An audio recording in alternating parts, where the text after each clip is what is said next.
अस्सलाम वालेकुम 10th class. बेटे लास्ट लेक्चर में मैंने आपको इनकम्प्लीट डोमिनेंस और जो को डोमिनेंस है वो बेटे कंप्लीट करवा दी थी। अब हमने before going to next topic हमारी जो है प्रीवियस लेक्चर में एक चीज़ जो है वो शायद मिस हो गई थी। मैं आपको वो एक दफ़ा रिवाइज़ करवा दूँ। मिस तो नहीं कह सकते लेकिन वैसे एक दफ़ा मैं उसे आपको भी अच्छी तरह से बता दूँ। आपको मैंने आपको बताया था कि मेंडल ने जो है एक्सपेरिमेंटल प्लांट के तौर पर पी प्लांट को सिलेक्ट किया था, ठीक है ना। उसमें हमने 3-4 पॉइंट्स पढ़े थे कि पी प्लांट के जो हैं नंबर ऑफ डिफरेंट ट्रेड्स थे डैट कैन बी स्टडीड, यानी कि उसमें बहुत सारे ट्रेड्स थे जो कि हम स्टडीड कर सकते थे। बाकी भी इसके कंट्रास्टिंग ट्रेड्स थे, सेल्फ फर्टिलाइजेशन थी और इसका लाइफ साइकिल जो था वो फास्ट था और शॉर्ट लाइफ साइकिल था। ये तो मेन पॉइंट्स थे, लेकिन एक इसमें पॉइंट ऐसा था जो हमने पढ़ा था, there should be a number of different trades, ठीक है। अब वो ट्रेड्स कौन कौन से थे, डिफरेंट ट्रेड्स, वो मैं एक दफ़ा आपको बताना चाह रही थी। बेटे ये देखो यहाँ पे आपकी बुक में जो डायग्राम बनी हुई है, दीज आर डिफरेंट ट्रेड्स। पहला ट्रेड्स क्या था, देखो सीड दो शेप में था, राउंड शेप सीड भी प्रेजेंट थे और रिंकल शेप भी थे। फिर हमारे पास सीड का कलर भी डिफरेंट था, इसमें भी वेरिएशन थी। एक सीड जो ऐसे थे जो येलो कलर के थे, एक सीड वो थे जो ग्रीन कलर थे। फिर अगर फ्लावर की तरफ आते हैं, ये भी इतने ज़्यादा इसमें ट्रेड्स थे इस प्लांट में। कुछ फ्लावर जो हैं पर्पल कलर के थे, कुछ फ्लावर जो हैं वो वाइट कलर के थे। आगे आओ अगर आप लोग, ये पॉड शेप होती है, पॉड वो जो फली होती है ना जिसके अंदर मटर के दाने मटर के सीड्स होते हैं उसको पॉड कहते हैं। तो पॉड जो है इसकी भी शेप डिफरेंट थी। एक वो थे जो बिल्कुल स्ट्रेट थे, स्मूथ थे, उनको कहते हैं इनफ्लैटेड। क्या कहते हैं, इनफ्लैटेड कहते हैं। और वो जो स्मूथ नहीं थे बल्कि उसका स्ट्रक्चर ऐसा था, ठीक है, प्लेन स्ट्रक्चर नहीं था। इस तरह के स्ट्रक्चर को क्या कहते हैं, कॉन्स्ट्रिक्टेड कहते हैं। यानी कि ये भी एज ए क्रॉस लिया जाता है और ये वाला डोमिनेंट होगा, ये वाला रिसेसिव होगा। इसी तरह जो पॉट के कलर्स हैं वो भी दो डिफरेंट कलर्स अवेलेबल थे, एक ग्रीन कलर था बेटे और एक येलो कलर था। इसके बाद फ्लावर की पोजीशन आती है। कुछ फ्लावर्स ऐसे थे जो एक्सियल पोजीशन पे लगे हुए थे और कुछ फ्लावर ऐसे थे जो टर्मिनल, टर्मिनियन का मतलब होता है in the top end of branch, branch के बिल्कुल टॉप पे एंड पे प्रेजेंट थे कुछ फ्लावर। कुछ जो हैं वो एक्सियल पोजीशन पे जो है वो प्रेजेंट थे। तो इनका भी क्रॉस किया जा सकता था, इनको भी एज ए ट्रेड जो है वो लेके चला जा सकता था। फिर आगे आती है स्टेम की लेंथ। कुछ प्लांट ऐसे थे जिनकी स्टेम की लेंथ शॉर्ट थी और कुछ की जो थी वो लॉन्ग थी। आप देखो ये कितने ज़्यादा हमने 1 2 3 4 5 6 7 ट्रेड्स डिफरेंट आपको बताए हुए हैं जो कि हम एज ए एक्सपेरिमेंटल जो एक्सपेरिमेंट के तौर पे जो है वो लेके जा सकते हैं। यहाँ पे राउंड सीड ये डोमिनेंट है, यहाँ पे येलो डोमिनेंट है, यहाँ पे पर्पल डोमिनेंट है। अगर हम पॉट शेप की बात करते हैं तो इनफ्लैटेड जो है ये डोमिनेंट है, ग्रीन डोमिनेंट है, यहाँ पे एक्सियल डोमिनेंट है और इस साइड पे जब हम लेंथ की बात करेंगे तो बेटे लॉन्ग लेंथ जो है वो डोमिनेंट है। और ये नीचे वाले सब के सब जो हैं ये कौन से ट्रेट हैं, ये रिसेसिव ट्रेट हैं। यहाँ पे ये नीचे वाले जो हैं ये रिसेसिव ट्रेट हैं। ये उस दिन मिसिंग हो गई थी। तो अगर आपके पेपर में क्वेश्चन आता है कि कौन कौन से ट्रेड्स लिए जा सकते थे एज एक्सपेरिमेंटल, मेंडल ने कौन कौन से लिए थे, तो ये सारे हैं, ठीक है। आपने इन सब का ये लिख सकते हो। आप लोग पॉट शेप ली थी, उसने पॉट कलर लिया था, flower position, stem length, seed shape, seed colour, flower colour, ठीक है। ये सारे आपको पता होना चाहिए। ये सारे लॉज हमने कंप्लीट कर लिए, ठीक है। Mendel law of independent assortment पढ़ लिया, मेंडल लॉ ऑफ सेग्रीगेशन पढ़ लिया, फिर हमने को डोमिनेंस पढ़ लिया, इनकम्प्लीट डोमिनेंस पढ़ लिया। आज हमने नेक्स्ट टॉपिक स्टार्ट करना है, पेज नंबर 103 बेटे आप ओपन करें। नेक्स्ट टॉपिक है हमारा 15.5 variations and evolution. In the previous chapter, we studied as sexual reproduction produce variation in next generation. Now, no two individuals resulting from separate fertilization are genetically identical. The main source of variation in sexual reproducing population are described next. Simple बात है कि जब भी बेटे fertilisation होती है, जो हम पिछले चैप्टर में पढ़ के आए हैं, सेक्सुअल रिप्रोडक्शन की बात हो रही है, तो जो न्यू ऑफस्प्रिंग होते हैं वो क्या आपके पास आते हैं, डिफरेंट आते हैं फ्रॉम देयर मदर और फादर, ठीक है। तो इस तरह की रिप्रोडक्शन से आपके पास क्या आती है, वेरिएशन आती है। मतलब क्या, in short term, in easy words में ऐसे बता सकती हूँ कि हम जितने भी इंसान हैं इस दुनिया में, हम सब एक दूसरे से डिफरेंट है। ऐसे ही है ना, हम सब की शक्लें एक दूसरे से डिफरेंट हैं, बोलचाल का तरीका, उठने बैठने का तरीका, हमारी हाइट, हमारा हेयर कलर, हमारी आईज, सब एक दूसरे से डिफरेंट है। The genetic recombination produced through crossing over, recall from the previous studies that crossing over occur during meiosis result in gamete with variation. Mutation changes in DNA are important source of variation. Mutation also happen during gamete formation through meiosis. During fertilization, one of the million of sperm combine with single egg. The chance involved in this combination also act as a source of variation. Gene flow. Movement of genes from one population to another is an also important source of variation. आपका question आ सकता है what are source of variation या how variation occur. Variations कैसे आती हैं. Variation का मतलब होता है चेंजेस.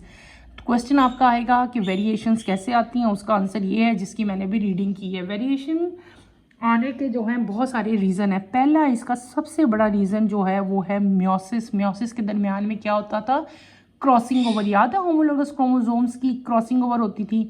तो जब क्रॉसिंग ओवर फिनोमेना इसकी वजह से जो है क्या होता है बेटे, रिजल्ट इन गैमीट्स. और ये गैमीट जो हैं ये न्यू गैमीट्स बनते हैं जो कि अपने पेरेंट सेल से बिल्कुल डिफरेंट होते हैं.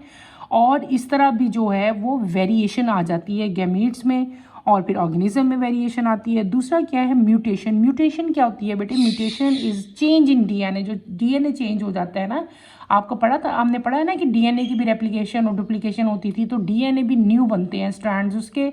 तो डीएनए की जो चेंजेस उसके स्ट्रक्चर में आते हैं यानी कि जो म्यूटेशन होती है, तो म्यूटेशन से भी क्या होता है कि आपके पास क्या होता है, वेरिएशन आती है. थर्ड चीज़ क्या है, ड्यूरिंग फर्टिलाइजेशन क्या होता है कि मिलियंस ऑफ स्पर्म प्रोड्यूस होते हैं लेकिन सिर्फ एक स्पर्म को ये परमिशन मिलती है कि वो एग के साथ फर्टिलाइज हो. ठीक है, गेट अ चांस.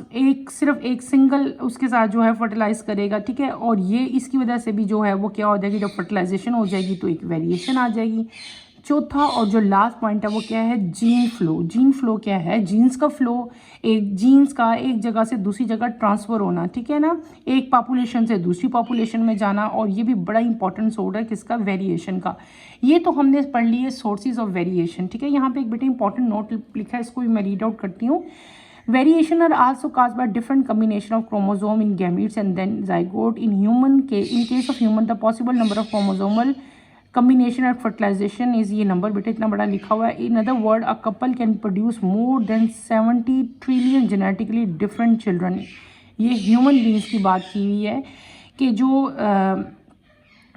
क्रोमोसोम्स की जो कम्बिनेशन होती है ना एट फर्टिलाइजेशन बेटे, वो कितनी, ये देखो उसका पॉसिबल नंबर लिखा हुआ है, ये इतना बड़ा नंबर, ये आपने याद कर लेना है. इसको हम दूसरे वर्ड में ऐसे भी कह सकते हैं कि एक कपल जो है वो 70 ट्रिलियन डिफरेंट चिल्ड्रन जो है वो प्रोड्यूस कर सकता है.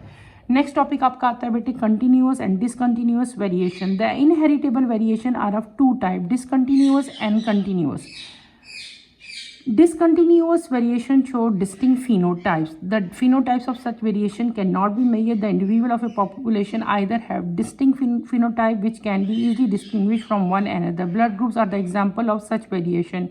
In human population, an individual has one or more distinct phenotypes and cannot have in between.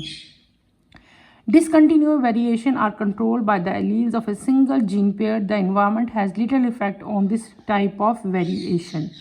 In continuous variation, the phenotype shows a complete range of measurement from one extreme to another. Height, weight, feet, size, intelligence are example of continuous variation. In human population, the individual has a range of height very small to tall. No population can show only 2 or 3 distinct heights. Continuous variation are controlled by many genes and often affected by environmental factors. हमने अभी क्या चीज़ पढ़ी बेटे, variation की दो तरह की types मैंने आपको पढ़ा दी. एक होती हैं डिसकंटिन्यूअस और एक होती हैं कंटिन्यूअस. ठीक है, अब डिसकंटिन्यूअस को हम पहले एक्सप्लेन करेंगे. What is discontinuous. ठीक है, डिसकंटिन्यूअस बेटे वो वेरिएशन है जो कि फिनोटाइपली फिजिकली आपको जो है इनको डिस्टिंक्ट इनकी फिनोटाइप्स हैं, डिफरेंट फिनोटाइप्स हैं और इनकी फिनोटाइप्स को ईजिली मेजर नहीं किया जा सकता. कॉमन एग्जांपल इनकी क्या है, ब्लड ग्रुप्स. ब्लड ग्रुप्स जो है वो डिसकंटिन्यूअस वेरिएशन की बेटे कॉमन एग्जांपल है. ब्लड ग्रुप को भी मैंने आपको क्लियरली हम पढ़ के आए थे कि अगर हम ह्यूमन बीइंग का केस ही लेते हैं तो वहाँ पे आपके पास 4 टाइप के ब्लड ग्रुप आ रहे थे. ब्लड ग्रुप ए था, ब्लड ग्रुप बी था, ब्लड ग्रुप ए बी था और ब्लड ग्रुप क्या था, ओ था. ऐसे था ना, ए के अंदर कौन सा एंटीजन था, आई ए, और उसके अंदर आई बी था और उसके अंदर स्मॉल आई था और लास्ट वाले में जो था आई ए और आई बी एंटीजन प्रेजेंट था. तो जो ब्लड ग्रुप है बेटे वो डिस्टिंग उसकी फिनोटाइप्स है, ठीक है। ये कॉमन एग्जांपल है किसकी, डिसकंटिन्यूअस वेरिएशन की। और जो ये डिसकंटिन्यू वेरिएशन है इसको सिर्फ और सिर्फ सिंगल पेयर ऑफ जीन जो है वो कंट्रोल करती है।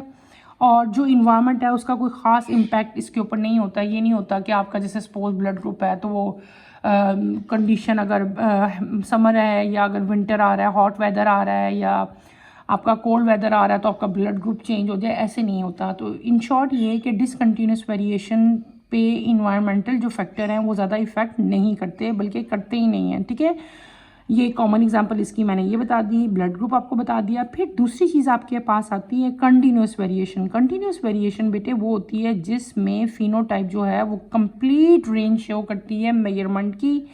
कॉमन एग्जांपल इसमें कौन कौन सी हैं बेटे, हाइट है, वेट है, फीट साइज़ यानी कि पाँव का साइज़ है वो भी किसी का छोटा है, किसी का बड़ा है, किसी का और बड़ा है। इसी तरह इंटेलिजेंस लेवल है।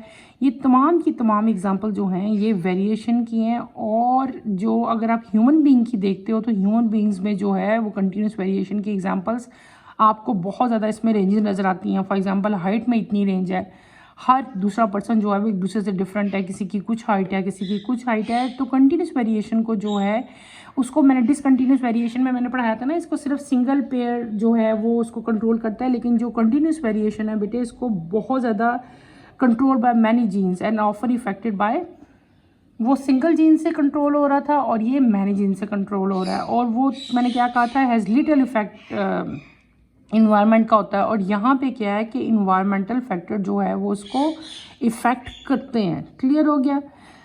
अब हम अपने नेक्स्ट टॉपिक की तरफ आते हैं। बेटे ये बहुत छोटा सा टॉपिक था, सिंपल। आपने क्या पढ़ा था, वेरिएशन हमने पढ़ी थी। वेरिएशन क्या चीज़ थी वो मैंने आपको बताई। फिर मैंने आपको बताया वेरिएशन जो हैं, जो चेंजेस हैं वो कैसे आते हैं। उसके 4 मेन काजेज थे, एक था जेनेटिक रिकम्बिनेशन, एक म्यूटेशन और एक क्या था फर्टिलाइजेशन, और लास्ट में क्या था जीन फ्लो। फिर हमने 2 तरह की वेरिएशन पढ़ी, एक हमने पढ़ी कंटिन्यूस वेरिएशन और एक हमने पढ़ी डिसकंटिन्यूस। डिसकंटिन्यूस वेरिएशन जो है ये डिस्टिंक्ट फिनोटाइप की वजह से आती है, ठीक है, और इसको हम मेजर नहीं कर सकते। दूसरी इसमें मेन चीज़ क्या थी, ह्यूमन ब्लड ग्रुप इसकी कॉमन एग्जांपल थी। इन्वायरमेंट का इसके ऊपर कोई फैक्टर मतलब इन्वायरमेंट ज़्यादा मेन इफेक्ट नहीं काज करती। और जो है ये सिंगल जीन पेयर से कंट्रोल होती है।